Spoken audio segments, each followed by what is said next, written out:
Hi guys, gawa tayo ngayon ng ginataang calamares.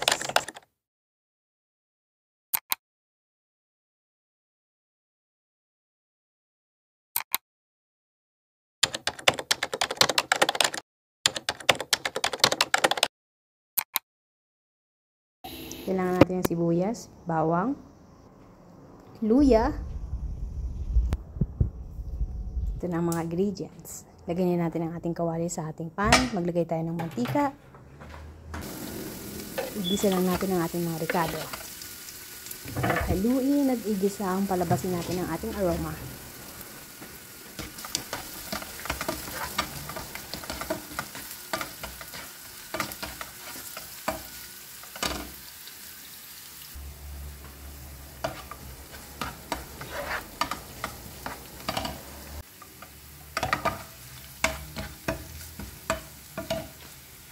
Kapag okay na ang ating mga ricado, ilagay natin ang ating gata.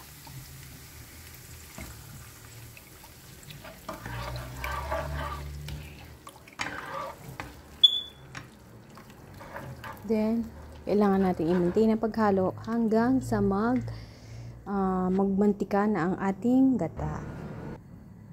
Then, naglagay ako ng konting powdered chili. Haluin lang natin to guys hanggang sa kumulo. Ito na rin nga pala yung ating pusit na ilalagay.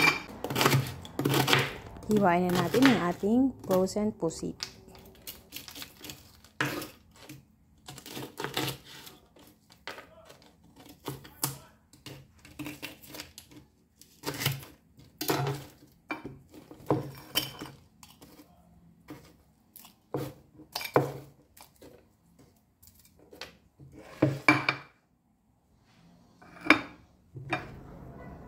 Naglagay na nga rin pala ako ng konting asin. Depende na lang ito sa panlasa nyo.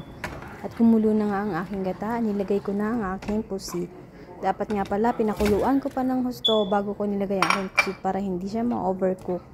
Kaya nga lang huli na ang lahat talaga namang excited kasi akong ilagay ang aking pusit. Kumuna tuloy ang aking pusit na niluluto. So, ayun na nga guys, pinakuluan ko siya ng pinakuluan. At ito na nga yung nangyari sa aking pusit. Huwag nyo itong gagayahin dahil hindi siya masarap. Nagmantika siya pero hindi siya masarap. So, yun lamang po guys. Till next video.